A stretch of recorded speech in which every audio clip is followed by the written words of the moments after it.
제가 이제 간략하게 좀 오늘 나눌 이제 주되게는 우리 선생님들과 하는 상담 사례고요. 저는 이제 고양시 청소년 알바센터에서 그 교육팀장을 맡고 있는 전민선입니다. 반갑습니다. 네. 제가 우리 청소년들에게도 예비 노동자에게도 인권이 있다라고 하는 얘기로 좀 시작하려고 합니다. 그 현장에서 최근에 이제 상담 사례 들어왔던 것 중에 4년을 일을 했어요. 4년 일하려면 이제 이 친구가 21살이니까 18살 때부터 이제 일을 했겠죠. 그런데 이제 본인이 처음에 여기는 이제 그 백마에 있는 그 식당, 여기 이제 식당이 좀 몰려있는 곳이 있어요. 거기서 아르바이트를 처음엔 주말만 하다가 성실하니까 뭐 이제 뭐 끝나고도 오라고 했다가 또 수능 끝나면 또 좀 더 일을 더 했다가 대학 다니면서 또 했다가 이렇게 4년 알바를 했는데 이 친구가 이제 퇴직금이 너무 받고 싶은 거예요. 왜냐면 제가 이제 강의를 했던 걸 기억을 하고 그만두기 전에는 이제 연락을 못하고 그만두고 나서 저한테 연락이 와서 퇴직금을 받고 싶은데 어떻게 하면 되겠냐. 저희가 1년 이상 근무를 하면 퇴직금을 받을 수 있습니다. 우리 법관계는 노무사님이 잘 얘기해 주시겠지만 그래서 실제로 받을 수 있다라고 얘기해 줬고 근무 형태와 내용을 이제 물어봤더니 사장님이 처음에 퇴직금 같은 거 없다고 말을 했다는 거예요. 예, 그래서 제가 말을 하더라도 그거는 구두 계약이기 때문에 안 괜찮다. 그래서 일단 받을 수 있다. 그래서 지금 현재 이제 진행하고 있는데 4년치가 되다 보니까 돈 액수가 좀 많아요. 그래서 이제 제가 이제 진정시설 같이 내는 걸 도와줬지만 사장님은 이제 못 주겠다고 하시는 좀 상황인데 이 친구랑 이제 얘기를 하다가 성인이 됐잖아요, 이제. 저희가 아직 뭐 법에서는 그렇지만 20대 초반이니까 제가 이야기를 나누면서 이 친구가 사장님을 생각해서 자기가 그래도 이만저만 했는데요. 이러면서 실은 4년 동안에 있었던 자기의 속내를 이제 이 친구가 가정형편이 굉장히 어렵고 실제로 용돈만이 아니라 자기 생계를 좀 꾸려야 되는 상황이었어요. 그래서 혼자 어디 안 그러면 이제 그 동생도 돌봐야 되는 돈을 벌어야 되는데 이 사장님이 실은 어떠한 이렇게 인격적으로 무시를 하고 자기가 일한다고 해서 어떻게 했고 그리고 자기가 집안의 상황이 그런 걸 아니 못 그만둔다고 생각하시니 했던 그동안에 쌓였던 발언들이 이제 하기 시작한 거예요. 근데 이제 이 친구가 어떤 이제 어려움이 생기거나 일을 좀 제대로 안 하면 그래서 부모님이 가정교육을 잘 시켜야 되는데 이렇게 얘기하시거나 아니면 이 친구가 할머니랑 이제 같이 살고 있었는데 일을 하고 있는데 좀 여러 가지 사정상 더 일을 하라고 했는데 못 한다고 하면 너 집도 어려운데 돈 벌어야지 딴 데 가서 놀 생각 하지 말고 이렇게 얘기하거나 이랬던 이제 자기의 이제 풀지 못했던 여러 마음들이 있었더라고요. 근데 그 얘기를 들으면서 저희가 우리 사회에서 적어도 일을 한다고 하면 일이라고 하는 노동을 하는 그 사람의 권리를 내가 마치 사람을 산 것듯이 다 산 것처럼 하는 노예화하는 이 사회의 인식은 굉장히 저는 부당하다고 생각하고 현장에서 우리 청소년들을 만나면 항상 얘기합니다. 자신 있게 본인의 노동 인권이 존재함을 알리고 사장님과 자신의 관계에서 갑과 을의 관계라고 얘기는 하죠. 그건 그냥 계약 관계잖아요. 어느 순간 우리 사회에 굉장히 이상한 말처럼 쓰이게 됐는데 그 계약 관계는 존재하더라도 그렇다라고 해서 사장님이 이 사람을 노예로 고용한 건 아니죠. 예, 그리고 그런 제도는 없습니다. 지금 우리 사회에. 그래서 명확하게 그것을 알려줘야 된다라고 얘기합니다. 아마 그 노동인권을 존중하는 가장 모습 중에 하나가 이 알바 10계명일 것 같아서 선생님들과 좀 나눠봤는데 답만 잠깐 체크하고 좀 넘어가려고요. 이건 이제 노동의 문제니까 1강 때 다 했다 그래서 제가 좀 지나가도록 하고요. 시작하기 전에 3가지를 선생님한테 좀 갖고 왔는데 간접고용과 청소년 노동 문제입니다. 아마 특고 문제가 굉장히 여러모로 문제가 되고 있는 거는 특성화고가 어느 순간부터 갑자기 이래서가 아니라 특성화고로 가는 이유는 일하려고 보통 가요. 청소년들이. 아까 얘기했던 여러 가지 학비에 대한 또 돈을 빨리 벌기 위해서 대학 가봤자 빚만 지는데 빨리 나와서 돈이나 벌어야지 전공 빨리 찾아가겠다라고 하는 청소년들이 많이 있습니다. 그런데 그 일하는 청소년들이 기 때문에 실제로 특고에서 일어나는 사례가 많을 수밖에 없는 거예요. 뭐 인문계에서 아르바이트를 하거나 취업을 했을 때는 그런 일이 없냐? 그렇지 않죠. 다만 그건 이제 학교 특성 자체가 일을 하기 때문에 전반적으로 많게 느껴질 수밖에 없어요. 그리고 아까 얘기해 주셨던 대로 취업률이 일정 정도 미달이 되면 학교로 지원되는 예산이 깎입니다. 그리고 학생들은 실제로 이명박 때부터 아까 얘기해 주셨는데 이명박 때부터 학비를 특성화고 마이스터고라고 하는 이름으로 지원을 받으면서 대신은 반드시 고3 때 취업을 하는 것을, 그래서 현장 실습과 조기 취업을 장려하는 제도로 바뀐 거예요.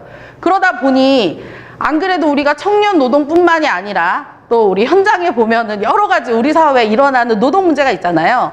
그 일면의 모든 것을 집약적으로 다 보여줄 수밖에 없어요. 왜냐하면 청소년이기 때문에 약한 고리죠.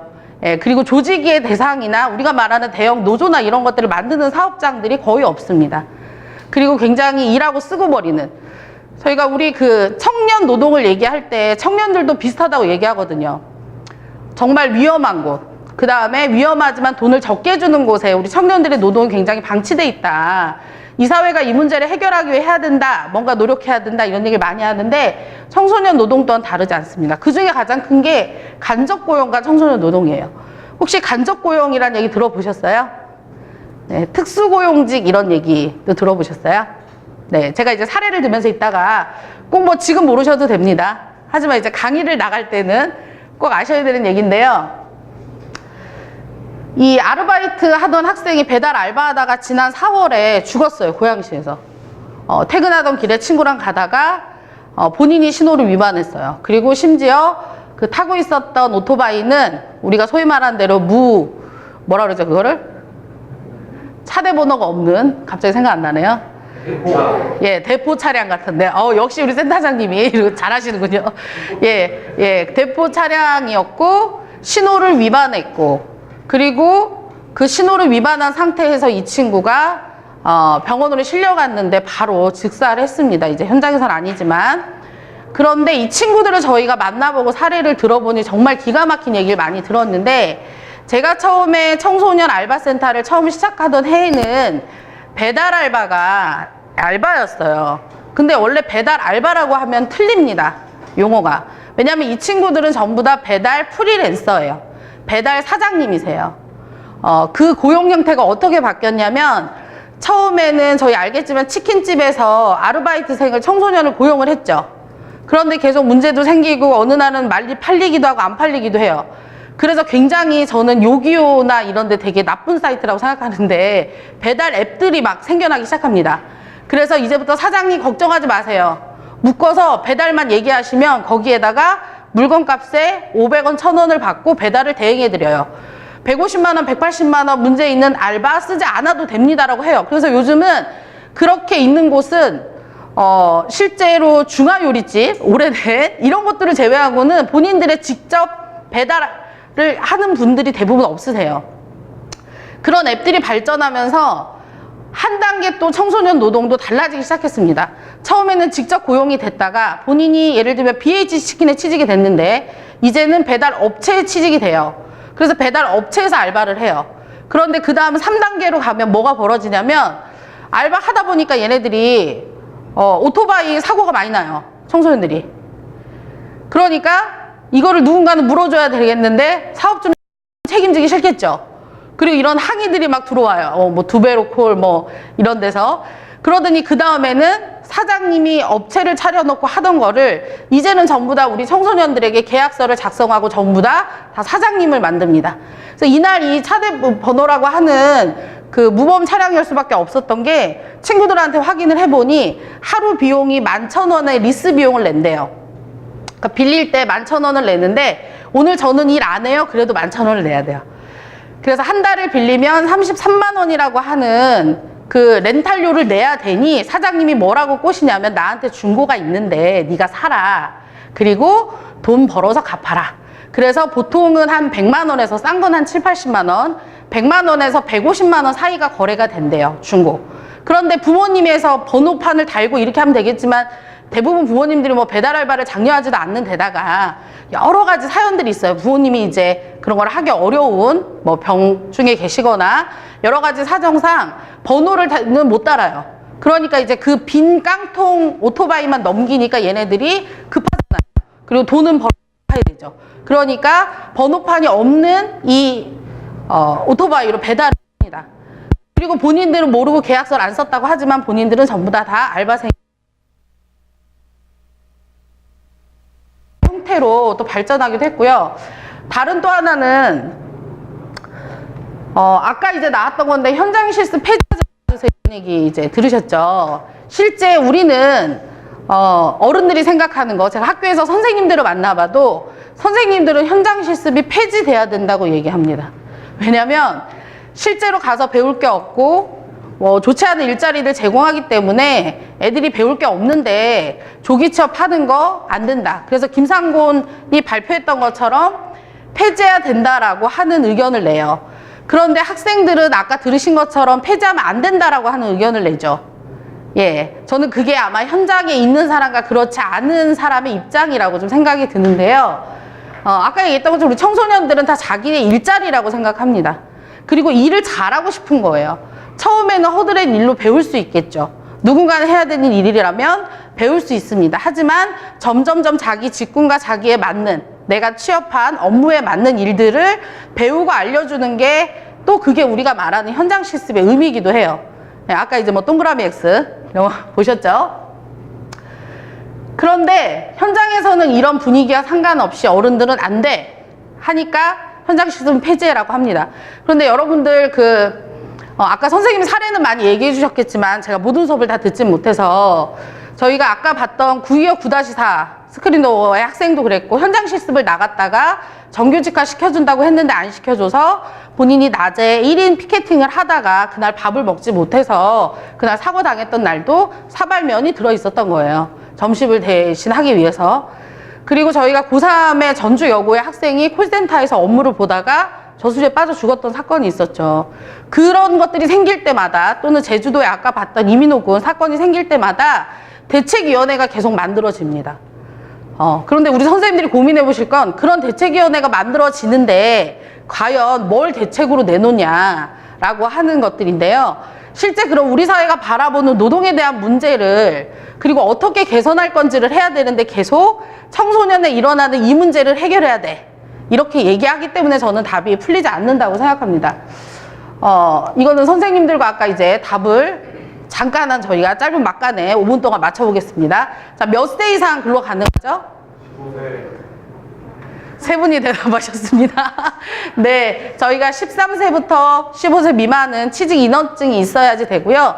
예전에 우리 사회에 아시겠지만 60, 70년대 때는 심지어 7살, 8살, 10살, 11살 어린 친구들이 노동을 하기도 했죠. 저희가 아동노동이라고 보통 얘기를 하고 그 다음에 지금 해외에서 일어나는 아동노동에 대해서 유엔에서도 계속 금지 조치를 하지만 우리가 시절이 그랬던 것처럼 어려웠던 또는 나라들이 현재도 아동노동이 전 세계적으로 좀 만연하게 있는 편입니다. 하지만 우리 아이들은 교육받아야 되겠죠. 노동보다는.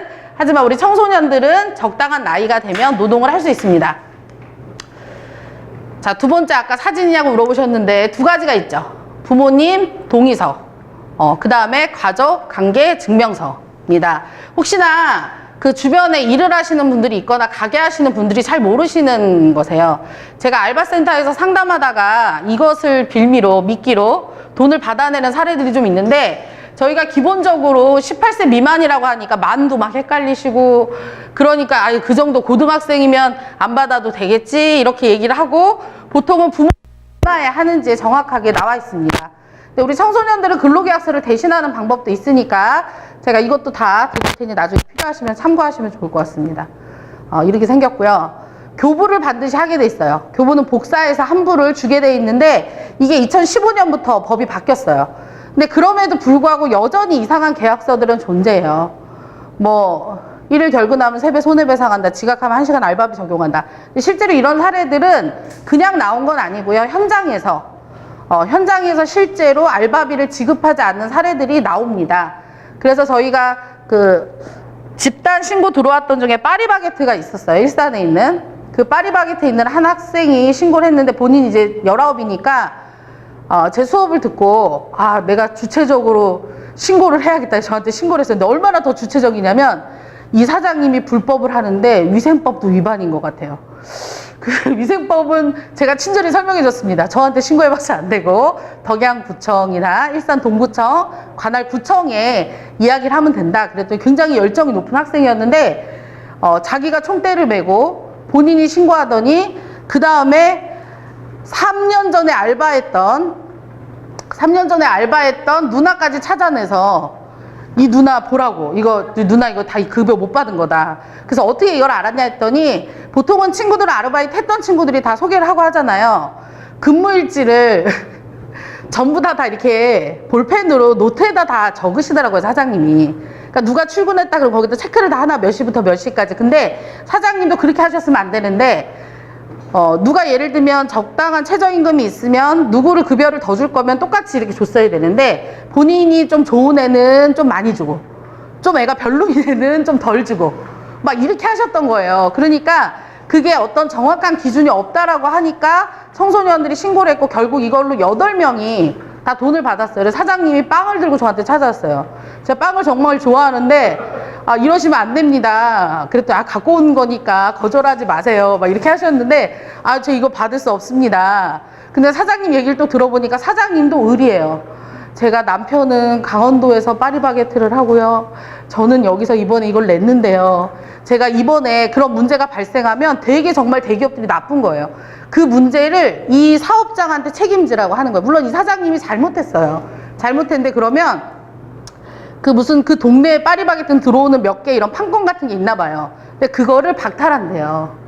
그러니까 본인들은 가만히 앉아서 돈은 받고 잘 운영 못하면 자르고 그리고 수익은 본인들이 받고 이렇게 해서 본인도 의리다 그러면서 정말 눈물을 막 흘리시면서 이게 녹화가 되고 있어서 근데 빵은 놓고 가셨어요. 뭐였는지 말할 수 없지만 빵은 놓고 가셨습니다. 그래서 제가 이제 그분께 이제 그럼에도 불구하고 지급하셔야 되는 걸 해야 된다 그랬더니 사장님이 지급 다 하시겠다. 그리고 실제로 현장에서 만나면 사장님들이 잘 모르는 경우도 많으세요.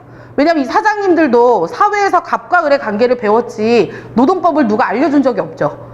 예, 그 다음에 얼마를 받아야 되는지는 맨날 뭐 더 달라 그런다, 적게 달라 그런다. 그래서 최저임금이 얼마래? 이것만 보시기 때문에 사장님들도 실제로 내용을 잘 모르세요.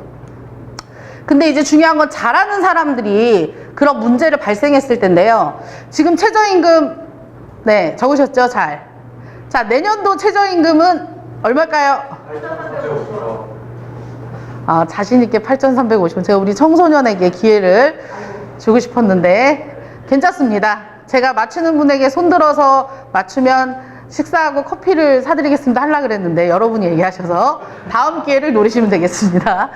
네, 저희가 이제 820원 정도 올랐어요. 근데 아시겠지만 재작년, 특히나 작년에 올해 오면서 최저임금 10,000원 논쟁이 끊이질 않았죠. 사회적으로 10,000원은 돼야 된다 이런 얘기 굉장히 많이 들으셨을 거예요.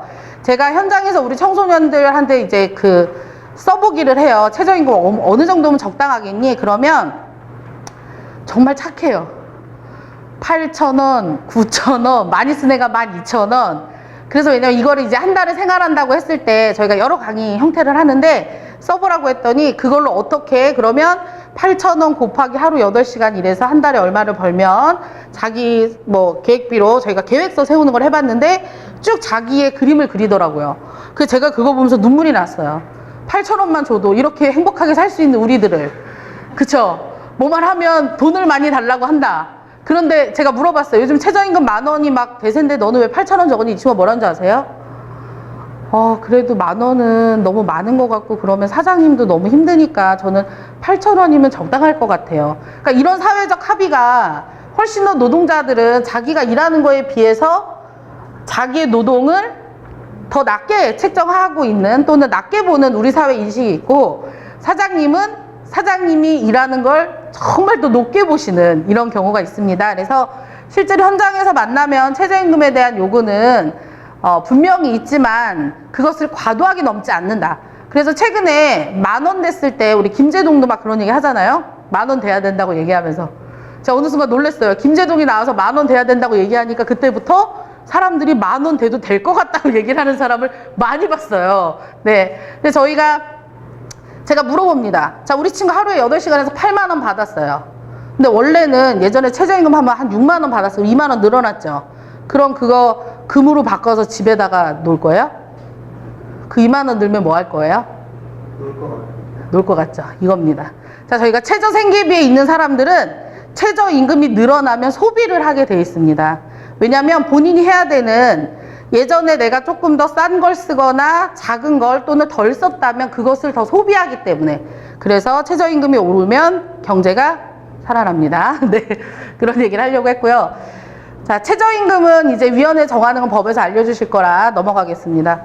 저희가 이제 실제로 구인 광고 여기에 되게 호갱당하는 친구들이 많아요. 제가 현장에서 만났을 때 어떤 게 있었냐면 키스방이 처음에 막 나왔을 때예요. 청소년이 시급 12,000원. 엄청 호갱했죠. 그때 당시가 시급이 제가 기억하기에 4,860원인가 이랬을 때예요. 한 3배 가까이 되죠. 2.5배. 그런데 얘가 키스방이라고 써 있는 걸 못 보고 처음엔 그렇게 광고가 안 돼요. 벼룩시장 이런 종이 막 나와 있는 데다가 대화하실 분 전화만 받으시면 됩니다. 뭐 만남하실 때 뭐 상대방과 뭐 예를 들면 이렇게 뭐 조건이 있었던 거예요. 아, 얘가 생각할 때는 그 전화만 받으면 된대 이렇게 하고 처음에 여기를 간 거예요. 그래서 면접을 보러 간 거죠. 근데 이상한 아저씨들이 막 이제 나와도 돼야 된다. 전화만 받지 말고 사람을 만나야 된다. 이런 얘기를 한 건데 얘가 보니까 이상한 거죠. 그래서 센터에 신고를 했는데 알아보니 키스방이었고 실제 불법적인 곳이잖아요. 근데 우리 이제 청소년들도 그런데 워낙 우리 사회가 힘든 일 하면 돈을 좀 많이 주고 이렇게 해야 되는데 어느 순간부터 최저임금이라고 하는 게 기준이 되다 보니까 너도 나도 급여를 많이 주는 거를 찾으려고 해요. 특히나 우리 청소년들. 그래서 제가 너에게 얘기합니다. 자, 여기 쭉 보시면 이런 얘기가 나오잖아요. 급여는 면접 후 가족 같은 분위기, 뭐 배우면서 돈 번다, 간단하다, 자택근무다. 자, 이건 다 뭐냐면 월급을 적게 주겠다는 뜻이에요. 제가 아무 기술이 없는 너한테 급여를 많이 줄 이유는 없죠. 만약에 우리 친구가 어느 날 갔는데 너 오늘부터 여기 있는데 딱 이렇게 나와. 내가 하루에 딱 10만 원 줄게. 너 4시간만 일하면 돼. 그럼 아싸 이렇게 나가실 건가요? 무슨 업무인지 물어보겠죠. 예, 근데 보통 이런 것들이 요즘에 되게 많이 생긴 게 저는 깜짝 놀란 것 중에 하나가 신고 들어온 것 중에 어떤 사례가 있었냐면 저도 제가 뭐 미스터 피자나 이런 데 막 시켜 먹으니까 전화하면은 저는 미스터 피자의 콜센터가 있는 건 줄 알았어요. 근데 이것도 외주가 다 된 거예요. 그래서 구역별로 나눠서 TM 전화를 받는 이 알바를 진짜 많이 해요, 청소년들이. 왜냐면 시간당 급여가 세요, 다른 거보다. 근데 예를 들면 제가 미스터 피자에 전화를 해요. 그러면 이 지역마다 있는데 이 사람들은 미스터 피자 직원이거나 알바생들이 아니에요. 그런데 미스터 피자만 받진 않아요. 그러니까 뭐 여러 개 받겠죠. 그 구역에서 콜센터 전화로 그 피자집의 주문을 다 받아주는 일을 하는 거예요.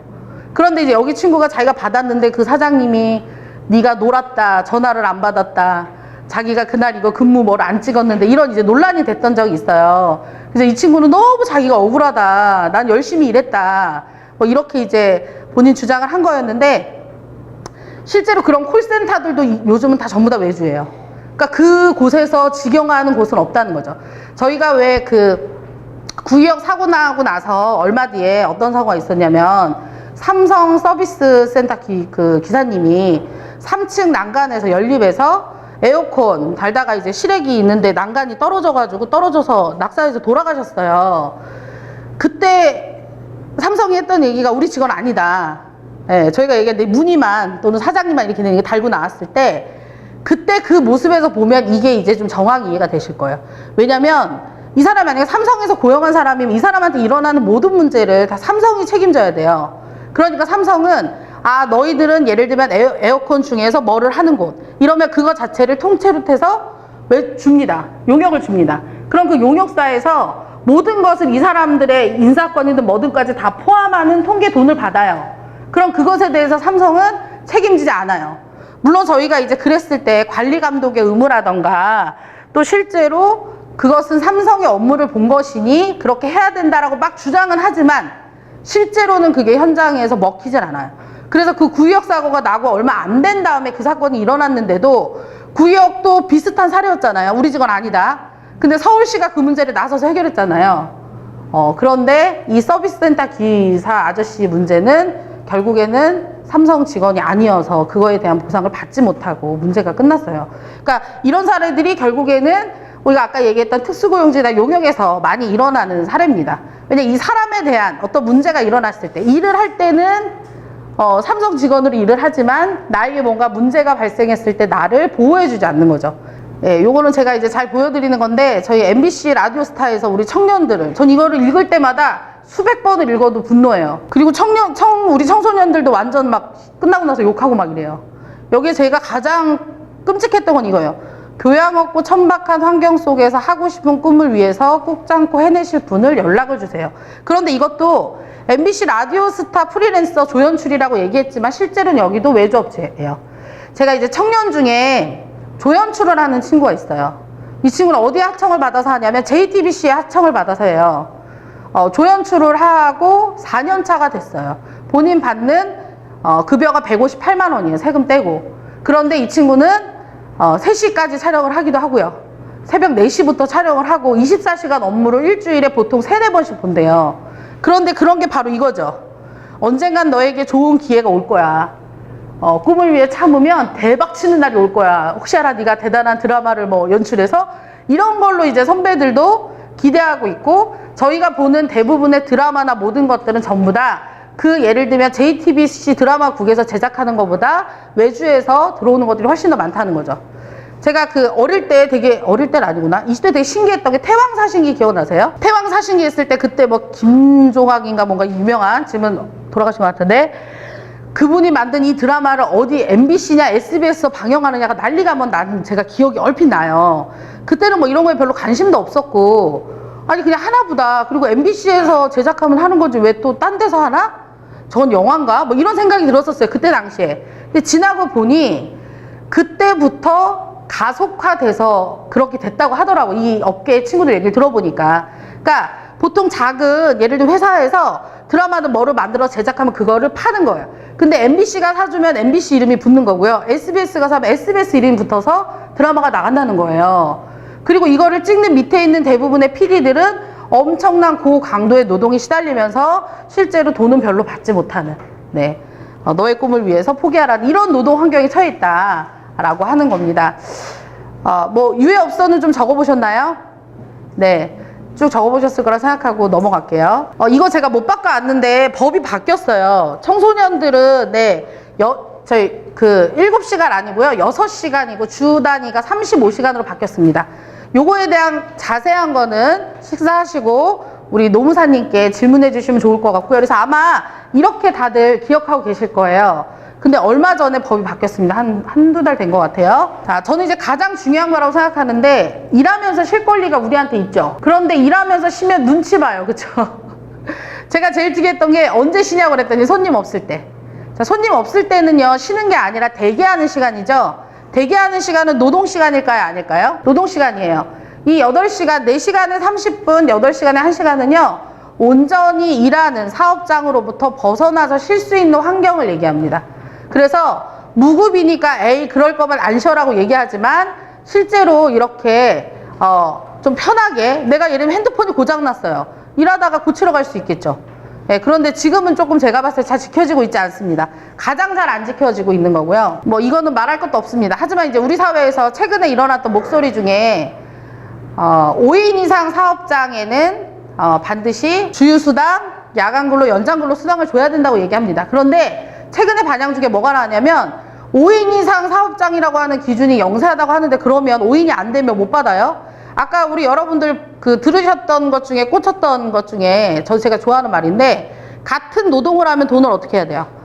같이 받아야죠. 근데 5인 이상 사업장은 사람이 많으니까 받고 5인이 안 되면 안 받고, 이건 이상하죠. 예, 그래서 최근에 이런 것도 법 개정을 해야 된다라고 하는 목소리들이 나오고 있습니다. 우리 청소년들이 현장에서 제가 가면 가장 많이 요즘 찾는 것들 중에 하나가 주휴수당이에요. 이거 왜냐면 만근, 개근, 우리 개근상 받아보셨던 기억 있으시죠? 일주일, 한 달 근무를 빠지지 않고 했을 때 주는 게 바로 쉬면서 받는 유급 휴일이라고 하는 거예요. 그래서 저희가 주 단위에 15시간 이상 근무를 하면 주휴수당이 붙는다라고 얘기합니다. 그래서 제가 만약에 토요일, 일요일 날 8시간, 8시간에서 16시간 일을 하면 15시간이 넘어가죠. 그러니까 주휴수당을 받을 수가 있고, 주휴수당은 보통 사업장에 따라 다르지만 주 5일에서 6일, 5일 정도로 봅니다. 그러면 평균 나눴을 때 주 단위에 제가 쉬면서 받을 수 있는 급여는 3시간이 보통 나와요. 이 계산하는 법도 노동법에 자세히 알려주실 거세요. 그러면 한 달 4주라고 했을 땐 12시간이죠. 그러면 실제 자기가 노동을 다하고 한 달을 개근했을 때는 12시간의 급여를 플러스로 받을 수 있는 거예요. 그래서 우리 청소년들이 관심이 많고요. 조금 깨어있는 아르바이트를 쓰는 곳이나 사장님, 젊은 사장님들이 요즘 그래서 그 1시간 급여에다가 주휴수당을 포함해서 주는 곳들도 있어요. 제가 정말 놀란 거는 그런 사업장들이 늘어나고 있는 것도 또 하나의 긍정적인 면이다, 이런 생각이 들었어요. 제가 많이 만났고요. 고3 때 수능 끝나고 아이들이 이제 그 청소년들 아르바이트 할 때 저는 8,000 뭐 예를 들면 250원 받아요. 근데 사장님이 이게 주휴 포함된 거래요. 근데 원래 주휴는 만근하지 않으면 주지 않는 돈이거든요. 그런데 그거를 포함해서 노동자에게 지급하는 거 굉장히 훌륭한 사장님이다, 이렇게 제가 얘기해 줬는데, 그래서 사장님한테 제가 꼭 초콜릿 사드려라 이렇게, 그런 사업장도 물론 있습니다. 이 숨은 알바비는 한번 계산 한번 해보시면 되는데요. 뭐 요즘은 대세가 미스터 선샤인이어서, 이 당시에는 또 김비서였습니다. 그래서 제가 따로 바꾸진 않았는데, 만약에 주급을 7,530원을 받았을 때 저희가 아까 5명 이상 조건, 그 다음에 9시간이면 원래 노동자는 8시까지 일할 수 있으니까 1시간의 급여를 더 받게 돼 있죠. 예, 그렇게 계산했을 때 숨은 알바비를 잠깐만 제가 총체 금액만 알려드리려고 해요. 실제로는 주급은 33만 8천원 정도라고 저희가 알고 있는데 그렇지 않습니다. 왜냐면 지금 주휴를 배웠잖아요. 그 다음에 추가 근로수당이 있죠. 그래서 초과 근로와 그 다음에 주휴수당이 붙었을 때는 41만 7,915원이에요. 근데 문제는 한 주만 일하면 상관없죠. 네, 한 주만 일하지 않죠? 예, 저희가 전체로 따졌을 때는 1년이면 400만 원이 넘는 금액이 차이가 납니다. 그래서 실제로 자기 주휴수당을 꼼꼼하게 챙겨받는 게 굉장히 중요하고, 여기에 중요한 건 우리 청소년들에게 본인이 정해진 시간 내 근무를 정확하게 하는 것도 중요하다. 이것도 꼭 현장에서 알려주시면 좋을 것 같습니다.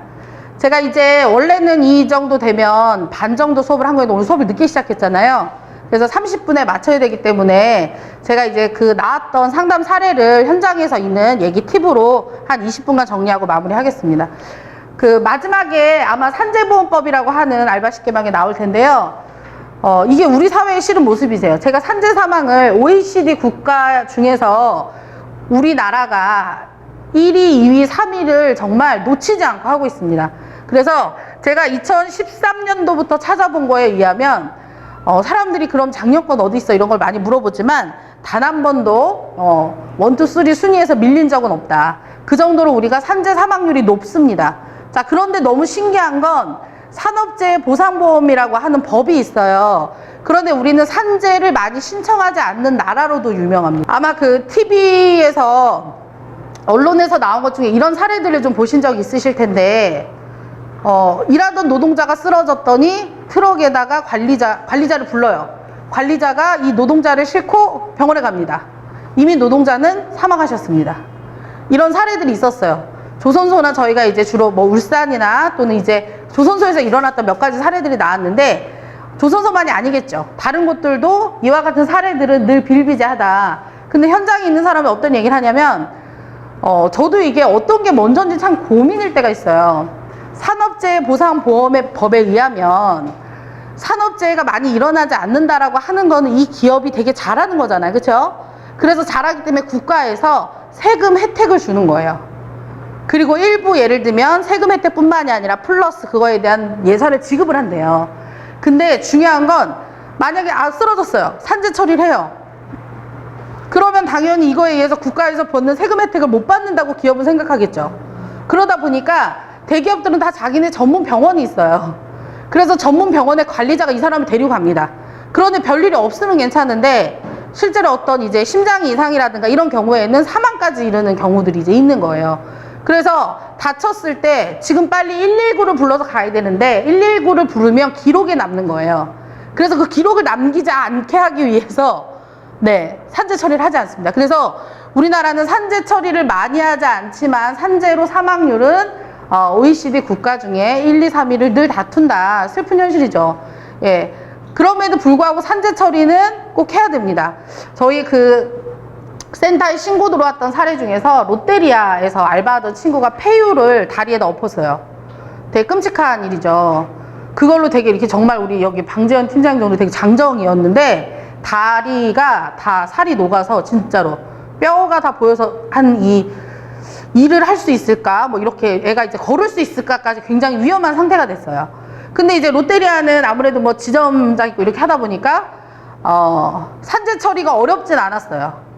물론 이제 처음에 여기서도 자기네한테 이제 문제가 되니까 안 해준다고 했다가 애가 상태가 너무 심각하니까 해줘야 되는 상황이 된 거예요. 근데 정말 눈물 없이는 우리 청소년 얘기들 진짜 들을 수가 없는데, 이 친구가 롯데리아에서 6개월 일을 했거든요. 근데 그룹홈이라고 하는 부모님이 안 계신 친구들을 보호해주는 기관 시설에 있는 친구였어요. 그래서 이제 부푼 꿈을 안고 원래 뭘 하고 싶냐 그랬더니 전자기계 그 공학과를 학교를 이제 딱 등록을 준비하고 있는 시험을 봐서 합격해 놓고 그동안에 아르바이트를 한 거예요. 네, 아르바이트를 해가지고 학비를 벌어서 보탬이 좀 되려고 아르바이트를 이제 그 친구가 했는데 6개월 전에 하던데 이제 폐유를 엎어서 그런 상황이 됐잖아요.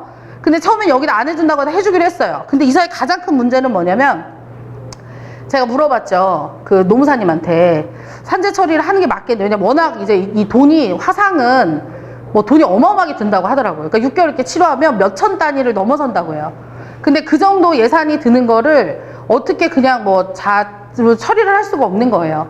그래서 산재 처리를 해야 되는 상황인데, 이 친구의 꿈은 전자기계 공학을 하는, 우리 소위 말하는 공업계 쪽의 공돌이, 네, 정말 험한 말은 아니지만 그 공돌이로서의 자기 인생을 엄청 열심히 살고 싶어하는 친구였어요. 그런데 이 노무사님이 어떤 얘기를 해주셨냐면, 산재 처리를 하는 게 이 친구가 뭘 전공하냐고 물어보시더라고요. 근데 나중에 이 친구가 취업을 할 때 산재 처리는 자기 이력으로 남아있기 때문에 취업에 제한을 받을 수 있다는 거예요. 제가 그 얘기를 들으니, 이미 그 전에 우리 사회에 되게 문제됐던 게, 조선소, 예를 들면 이 조선소에 메인 현대 조선소에 취업하기 위해서 하청업체들이 있어요. 그럼 매년 여기에 청년들이 엄청 열심히 고노동에 시달리거든요. 그런데 거기에서 이제 산재 처리를 할 수가 없어요. 왜냐면 산재 처리를 하면 현대 본사에 취업하는데 제한돼요. 그러니까 자격이 없는 거예요. 그래서 산재 처리를 하지 못하고 다쳐도 다리가 부러졌는데 산재 처리를 못하고 자기가 자비로 처리하고 취업을 준비하는 그런 사례들이 나왔었어요. 근데 제가 이 친구의 그 얘기를 들으니까 너무 가슴이 아픈데, 어떻게 제가 또 해결할 수 있는 문제는 본인의 선택이 필요했어요. 그래서 제가 그 친구에게 이러이러한 상황이다. 근데 이제 워낙 금액이 크고 하니까 결국은 산재 처리를 하게 됐는데, 이 친구가 그 산재 처리 얘기했을 때 엄청 갈등에 시달렸어요. 자기가 해야 되는 그럼 전공을 바꿔야 되나? 라고 할 정도로. 그러니까 우리 사회가 그런 기회를 처음부터 차단하는 것은 굉장히 문제다. 그리고 그것을 현장에서도 많이 만날 수 있어요. 청소년 노동이라 굉장히 우리가 보면, 저희가 센터에 한 1년에 많이 들어올 때 한 500건, 작은 300건에서 500건 정도 상담이 들어오는데, 상담 사례 중에 대부분 90% 이상은 굉장히 다 간단한 거예요. 그리고 청소년들이 실제로 알바가 현장에서 문제가 되는 건 주로 이런 거예요. 사장님도 잘 몰라요. 그러다 보니까 둘의 관계가 인간적인 관계로 많이 얽혀 있어요. 사장님은 내가 돈이 없어서 못 주는 게 아니라 괘씸해서 못 준다. 알바생은 나는 사장님 저렇게 같이 일 못 하겠다. 그런데 대부분의 사연들이 그렇기 때문에 풀고 보면 이게 이제 노동을 정당하게 대가를 주는 문제이기 때문에 해설이 충분히 가능하다는 거죠. 그리고 대부분은 큰 돈이 아니에요. 사장님들도 큰 돈이 아니기 때문에, 제가 일단 돈을 잘 받게 생겼잖아요. 그리고 굉장히 제 생각보다 별로 안 드시게 친절합니다. 그래서 전화를 하거나 어떤 상담을 할 때 이러이러한 걸로 필요하다. 그리고 아까처럼 부모님 동의서가 있는지, 근로계약서를 작성했는지, 교부를 했는지, 그 다음에 이 친구에 대한 예를 들면 여러 가지 지켰는지를 따져 물으면 보통은 한 80% 이상은 돈을 줄 수밖에 없어요. 왜냐면 본인의 다 위반 사항이 있기 때문에 그걸 내는 게 돈이 더 크거든요. 그래서 보통은 줍니다. 그리고 저도 권고조차 하죠. 우리 청소년에게 이러이러한 것들이 아르바이트한 문제 생겼는데, 사장님 일하는 이제 청소년이 잘못한 경우들도 있거든요. 일하는 청소년에게 그래도 기회를 주세요. 사회적 어른이 노동이라고 하는 거를 만났을 때 부당함을 알려주기보다는 이 노동이 얼마나 가치 있는지를 알려줘야 자기가 땀 흘려서 일하는 게 얼마나 중요한지 이 친구가 배우고, 자기가 사회에 나와서 일할 때도 그게 굉장히 중요한 가치를 이해할 거다. 그럼 보통은 대부분은 이제 이해를 하세요. 그런데 이제 한 10% 20% 중에 문제들이 대부분 아까처럼 배달 알바, 공장에서 일을 하는 경우에 또 노동의 형태 중에 도급제라고 하는 게 있어요. 그러니까 이제 일한 만큼 돈 주는 거예요. 그래서 일을 안 했어요. 3일 동안 뭘 해야 되는 게 있는데 못했다. 그럼 돈 안 줘도 돼요. 그러니까 이 사장님 같은 경우는 막 배째라. 노동청 신고해라 막 이렇게 나오시는 분들도 있으세요. 그런데 청소년들 같은 경우에는 말씀드린 대로 그런 사례가 많지는 않습니다. 그리고 현장에서 만나는 사례들은 선생님들이 걱정하시는 것보다 훨씬 더 일반적이거나 정말 그냥 알바 10개명 정도 알았다가 현장에서 답변해 줄 수 있는 게 정말 50-60%를 넘어요. 그렇기 때문에 선생님들이 많은 어떤 법에 대한 기술적 요소보다, 그건 물론 선생님들이 기본적으로 아셔야 되는 거지만, 기술적 요소보다 현장에서 청소년들을 만났을 때 이 노동의 문제를 또는 어떻게 이야기해 줄까. 왜냐면 제가 그 학교에 가서 받는 질문 중에 그런 질문을 많이 받아요. 노동이란 단어 써야 되냐. 제가 강사당 양성을 여기 말고 이제 뭐 김포에도 하고 이제 국가인권위에서 가서 한 적이 있고, 다른 지역 이제 파주에서 또 예전에 진행했을 때 가거나 이렇게 성인들을 만나면 성인들이 많이 하는 질문 중에 하나가, 특히나 청소년 쪽 일을 하시는 분들, 교사 이런 분들이 노동이란 단어를 써야 되냐, 근로로 바꾸면 안 되냐, 이런 얘기 되게 많이 하세요. 그런데 노동과 근로는 분명히 차이가 있죠. 그리고 우리는 지금 근로자의 날이다 뭐 이렇게 뭐 얘기하기도 하는데 5월 1일은 노동절이죠. 예, 이게 어디가 주체냐가 따라서 굉장히 다르다라고 하는 걸 안다면 실은 노동이라고 하는 단어가 맞는 거고, 그 노동이란 단어를 천시하고 안 쓰기 때문에 실은 우리 사회가 저는 문제라고 생각합니다. 이게 너무나 친숙한 말이면 외국처럼 노동 교육도 하고 노동법에 대한 것도 알려주고 이러면 실은 우리가 사람이 사람의 인간관계에서 노동은 그냥 일을 하고 자기가 일한 만큼 대가를 받는 거기 때문에 그것으로 사람을 위에 두거나 아래 둘 일이 없는데, 우리 사회는 그렇지 않기 때문에 이 노동이란 단어를 얼마나 더 많이 쓰느냐가 척도겠다, 이런 생각을 저는 많이 하게 됩니다. 왜냐하면 현장에 실제 만나면 이 노동이란 말에 대한 거부감이 정말 많아요. 그래서 제가 예전에 저희 시에 사업할 때도 저희가 고양시 청소년 알바센터예요. 사람들이 물어보면 저는 그냥 청소년 노동상담소라고 얘기하는데 사람들은 그 말이 훨씬 더 쉬운 거예요. 그리고 그게 사회적 용어라고 생각하고, 우리가 마치 한국말을 쓰면 굉장히 조금 별론 것 같은데 외국어를 쓰면 굉장히 애들이 말하는 대로 간지가 나거나 뭔가 좀 있어 보인다는 느낌 있잖아요.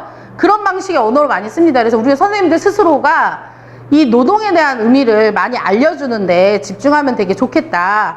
그래서 제가 첫 시간에 노동 인권에 대한 부분을 많이 하셨다고, 수업이 진행됐다고 여기 센터에서 들어서 앞에 그 부분을 시간 관계상 넘겼어요. 혹시나 자료가 필요하신 분들은 센터에 얘기하셔서 자료를 받아가셔도 되고요. 제가 이제 자르지 않은 교환 통째를 받아가시면 될 것 같습니다. 그래서 자료가 필요하시면 제가 얼마든지 이제 드릴 수 있는데, 그걸 가지고 선생님들이 나는 어떻게 할 것인가 연구를 좀 많이 해보시면 훨씬 더 좋을 것 같습니다. 저희가 현장에서 조사를 해보니 이런 내용들이 있어요. 뭐 부당 사례는 아까 얘기한 대로 인터넷 치면 워낙 많고요.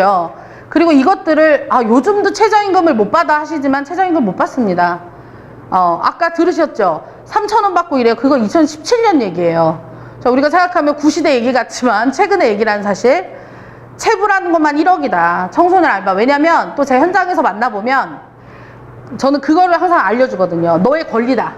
무조건 네가 받아야 된다. 차라리 그 돈을 받아서 어려운 사람을 도와라, 이렇게 얘기하는데, 막 이런 시시비비가 되고 갈등이 일어나면 그냥 더럽고 치사해서 안 받고 그냥 먹고 떨어져, 그냥 안 할래요, 막 이렇게 하는 친구들이 있어요. 그럼 저는 그 친구를 끊임없이 설득합니다. 해야 된다. 10원짜리 하나라도 네가 일한 돈은 받아야 된다.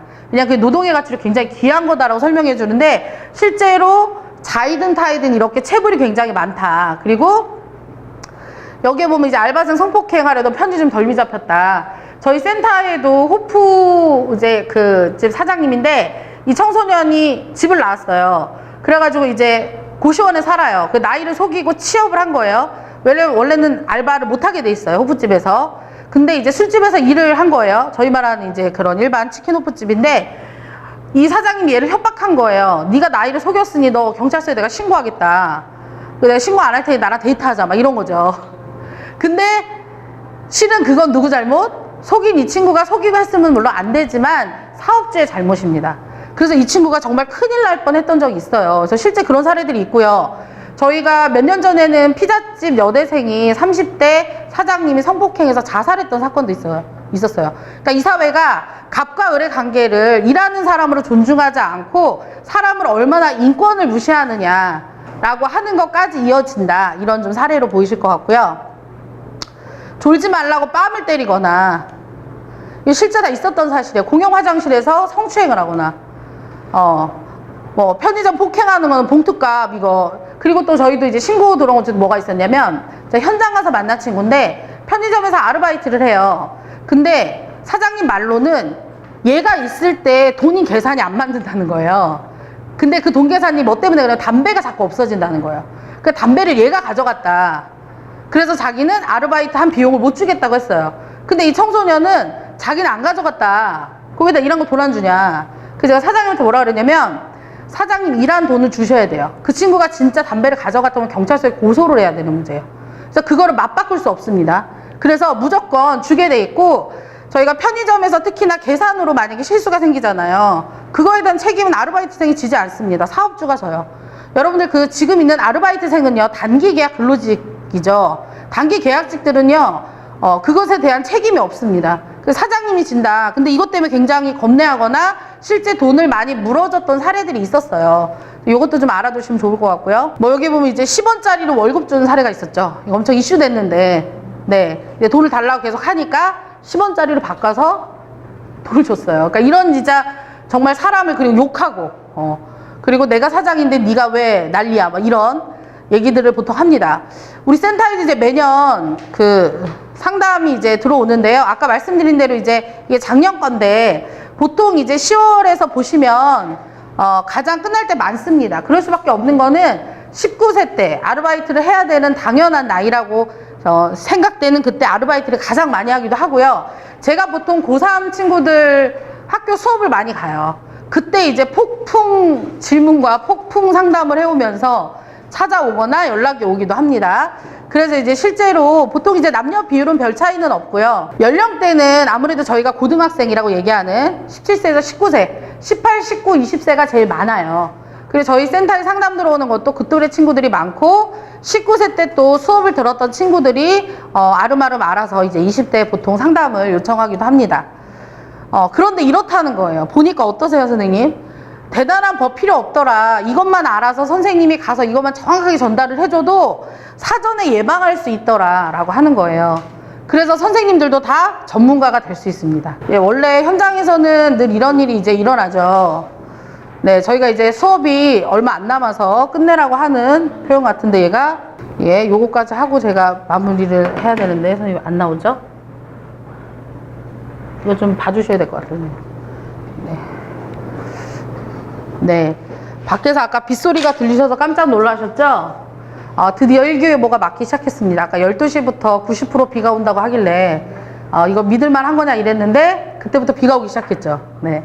그리고 참고로 일기예보를 궁금하실까봐 미리 알려드리면, 오늘 저녁까지 비가 온다고 하니까 우산이 없으신 분들은 네, 비닐 우산이든 우산을 빌리시든 보자기를 하나 마련하시든 하셔야 될 것 같습니다. 네, 선생님 아직 수업이 끝나진 않았습니다. 어디 잠깐 화장실 가시는 거죠? 네. 네, 저희가 왜냐면 중간에 못 쉬어가지고 늦게 시작하는 바람에. 그래서 실제로는 알바 10개명만 알아서 선생님들이 충분히 상담할 수 있다는 거고요. 실제로 알바 10개명 중에서는 최근에 많이 늘어나는 거는 주휴수당. 선생님들 자료 다 있으시죠? 예.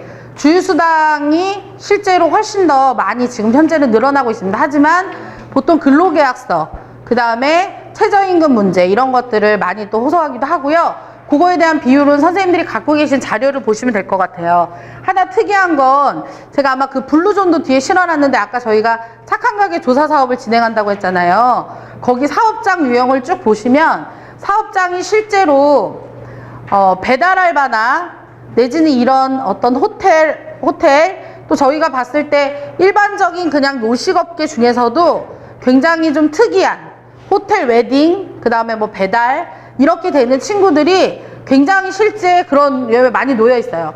제가 저희 들어왔던 사례 중에 이제 무엇이 있었냐면, 네, 그냥 끄고 마무리 할게요. 무엇이 있었냐면 호텔 알바를 이제 하던 친구예요. 근데 호텔 알바를 하던 친구인데, 알바천국, 알바몬 이런 데서 보통 이제 광고가 나와 있습니다. 그럼 거기에 호텔 누구누구 몇 명이 필요하고 하루에 일당 뭐 65,000원, 또 7만원 이렇게 나와 있어요. 뭐 센 데는 8만원도 있고요. 그런데 가보면 기다리라 그래요.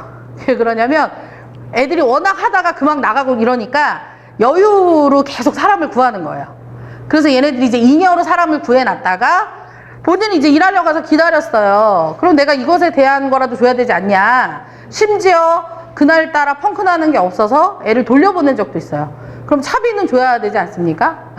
저는 뭐 이런 걸 줘야 된다고 생각하지만 그런 경우에도 전부 다 그냥 다 돌려보낸다는 거예요. 그런 데다가 보통 3명이 일을 하기로 했어요. 그럼 4명을 뽑아요. 그런 다음에 일을 전체는 하라고 한 다음에 일을 잘하는 애들만 하고 못하는 애 1명은 중간에 돌려보내는 거예요. 이게 너무나 황당하죠. 물론 저도 모르겠어요. 우리가 사회적으로 보면 저도 제가 현장에서 이제 일을 하고 있지만 일을 잘하는 사람이 좋죠. 저도 협업을 해서 같이 맞추다 보면 이 사람과의 관계에서 이 사람이 가지는 여러 가지 장점들을 배려하고 같이 협업하고 이런 게 있어도 일 잘하는 사람이 좋죠.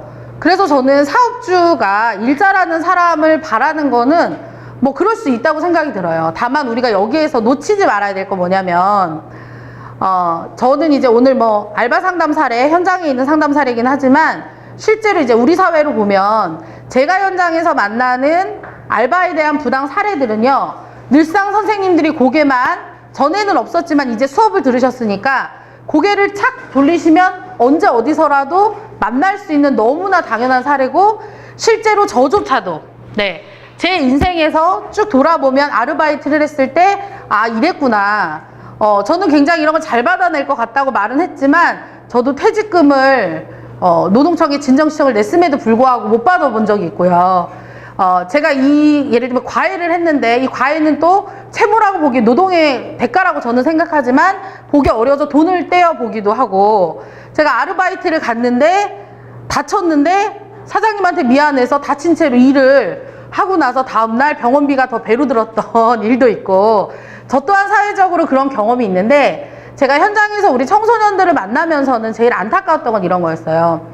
센터에서 저희가 상담 처리를 할 때 어떤 일이 있었는지에 대해서 먼저 묻고, 그 다음에 그것에 대해서 실제 이렇게 돼야 된다 라고 하는 걸 알려주고, 할 수 있다면 19세, 20세 되는 친구들한테는 본인이 먼저 사장님한테 이 얘기를 해볼 수 있도록 먼저 권유를 해요. 근데 못하겠다 그럼 제가 이제 해주는데, 그 이유는 자신의 당당한 권리를 지키는 건 굉장히 중요하잖아요. 근데 청소년들은 본인이 약자라고 하는 거를 사회적으로 알아요. 우리 아이들도 자기가 어른들보다 사회적 약자라는 거를 몸소 알고 있거든요. 그래서 이건 나는 못하는 일이야 이렇게라고 하는 것처럼 청소년들도 본인들이 사회적 약자라고 생각하기 때문에 그 정도에서 자기가 할 수 있는 거 아닌 거를 분명히 알고 있습니다. 그러다 보니까 성인들과 뭔가 얘기를 했을 때 말을 굉장히 잘하는 친구들도 그런 문제가 딱 발생했을 때는 정면 돌파해서 이 문제를 그렇게 사장님 하시면 안 됩니다 이렇게 하는 친구는 정말 찾기가 어려워요. 아까처럼 그 파리바게뜨 집단신고 들어왔던 그런 친구들 정도를 제외하고는 정말 없다고 보셔야 돼요. 다만 권유를 하죠. 왜냐면 지금 이 문제는 해결됐어요. 당장은 돈을 받아서 좋았어요. 하지만 그걸로 끝나지 않습니다. 왜냐면 자신의 권리를 자기가 지키지 못하고 어떻게 넘긴 순간, 그 순간은 항상 우리 주변에 도사리고 있고 또 똑같이 문제가 발생하기 때문이라고 생각하고요. 선생님들이 아마 오늘이 이제 2번째 2주차인가요? 네, 그리고 이제 다음 주까지 수업 들으시는데, 제가 강사단 양성 하는데 가서 강의를 할 때 보면 많은 선생님들이 많은 의지를 갖고 오세요. 각자 아마 다양한 이유를 가지고 이 자리에 앉아 있을 거라고 생각합니다. 그래서 우리가 말하는 실제로 이 노동의 가치 또는 청소년 노동 인권 문제, 또는 아니면 내가 그냥 가서 강의를 하는 거를 할 거니까 해야지, 어떤 목적의 각자 이해 정도가 다 다를 거라고 생각해요. 물론 제가 만나봤던 분들도 여럿 이제 그런 분들이 이제 있으셨는데, 전 그럼에도 불구하고 선생님들이 놓치지 않아야 될 가장 중요한 마음은 선생님들 스스로가 청소년을 바라보는 시선. 청소년은 약하니까 내지는 청소년이 하는 노동은 다를 수 있다라고 하는 것을 인지하는 순간, 또는 내 자녀가 청소년이니 아직 걔네들은 이런 걸 잘 몰라. 그리고 좀 더 우리가 자신의 권리도 지킬 필요가 있지만 의무도 해야 돼. 이런 관점으로 실은 이 노동을 바라보게 되면 저는 사회 전반에서 일어나는 노동 문제 또한 다 케이스 바이 케이스로 현상으로만 볼 수밖에 없다고 생각이 들어요. 우리 특성화권리연합에서 오늘 우리 간사, 지금 뭐 맞는지 사무국장은 이제 저도 특성화권리연합회를 같이 이제 작년부터 저희가 진행했는데, 저는 생애 첫 노동을 인간답게 만드는, 그리고 그것을 가치를 알려주는 사회가 이 친구가 나중에 청소년이 사회에 나와서 성인이 돼도 그 사회는 노동이 존중받는 사회가 될 거라는 거예요. 이거는 청소년 알바, 청소년 노동만의 특수성이 아니라 이 사회 노동을 어떻게 바라보고 있느냐가 가장 약한 고리를 뚫고 가기 때문에 그것이 우리 사회에서 청소년 노동을 바라보는 자체 모습이라는 거예요. 청소년이란 이유로 무시하거나 함부로 하거나 청소년 내가 이렇게 해도 노조가 있거나 이런 게 아니기 때문에 대충 하고 넘길 거야 라고 하는 이 사회적 인식이 우리에게 만연해 있기 때문에 그런 나쁜 사람들이 저는 판을 칠 수 있는 거라고 생각하고요. 그런 관점으로 선생님들이 조금 더 오늘 다음까지 들을 강의 다음 주까지 마무리 잘 하셨으면 좋겠습니다. 제가 그 센터에서 우리 그 청소년들 만나면서 가장 저에게 이제 힘이 됐던 또 여러 가지 중에 이런 가치 있는 일을 하는 것에 대해서 훌륭하다고 생각하고 본인도 이런 삶을 살고 싶어하는 청소년을 만났을 때 저도 굉장히 즐겁고 행복합니다. 우리 선생님들도 그와 같은 우리 청소년 노동인권 강사들이 되기를 바라면서 이상 강의를 마치도록 하겠습니다. 네.